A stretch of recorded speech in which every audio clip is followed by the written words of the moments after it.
শাপলার আন্দোলনের মধ্যে দিয়ে এই ফ্যাসিবাদ লড়াইয়ের সূচনা হয়েছিল।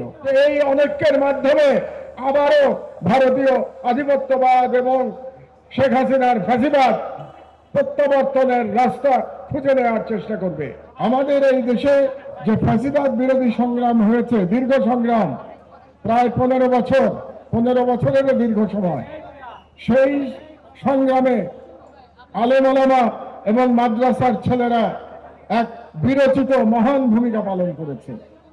এবং এই লড়াই শুধু 24-এর লড়াই ছিল না, এই লড়াই তার অনেক আগে থেকে শুরু হয়েছিল, যেটা আমার সহকর্মী বলেছেন যে শাপলার আন্দোলনের মধ্যে দিয়ে এই ফ্যাসিবাদ লড়াইয়ের সূচনা হয়েছিল। এবং সেই শাপলার যারা শহীদ হয়েছিলেন তাদের প্রতিও আমার শ্রদ্ধা এবং তাদের মাগফিরাত কামনা করছি। তারাই সর্বপ্রথম শেখ হাসিনার, ভারতীয় দালাল হাসিনার ফ্যাসিবাদের বিরুদ্ধে আওয়াজ তুলেছিলেন এবং তারা তাদের জীবন দিয়ে এই ফ্যাসিবাদের বিরুদ্ধে প্রতিবাদ জানিয়েছিলেন।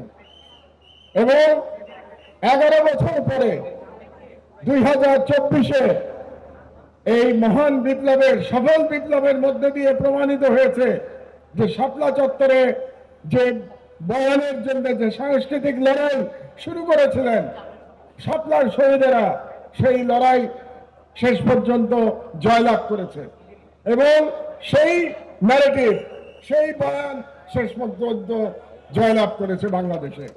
আমরা আশা করব বাংলাদেশে যেন আর কখনো এরকম কোন ফ্যাসিবাদের উত্থান না ঘটে। আমরা আশা করব বাংলাদেশের জনগণ ঐক্যবদ্ধ হবে, ভারতীয় আধিপত্যবাদের মোকাবেলা করবে, কারণ এই ভারতীয় আধিপত্যবাদী বাংলাদেশে ফ্যাসিবাদ জিয়ে রেখেছিল দীর্ঘ 16 বছর ধরে। কাজে ভারতীয় আধিপত্যবাদ সম্পর্কে আমাদেরকে সবসময় সজাগ থাকতে হবে।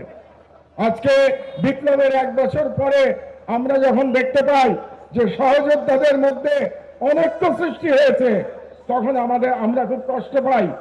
আমাদের মনে হয় যে এই অনৈক্যের মাধ্যমে আবারও ভারতীয় আধিপত্যবাদ এবং শেখ হাসিনার ফ্যাসিবাদ প্রত্যাবর্তনের রাস্তা খুঁজে নেওয়ার চেষ্টা করবে। RICL TMX, যুগের পর যুগ স্থাপনা থাকে মজবুত।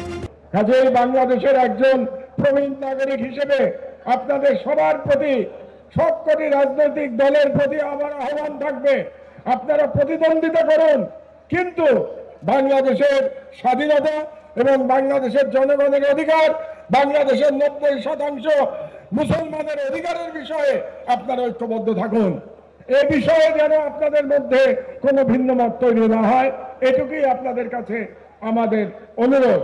অনতিবিলম্বে আপনারা এই শহীদ পরিবারের দাবি মেনে নিন এবং তাদের দাবি খুবই সামান্য, যে যারা তাদের সন্তানদের হত্যা করেছে, তাদের ভাইদের বোনদের হত্যা করেছে, তাদের যেন বিচার অতি দ্রুত সংগঠিত হয়।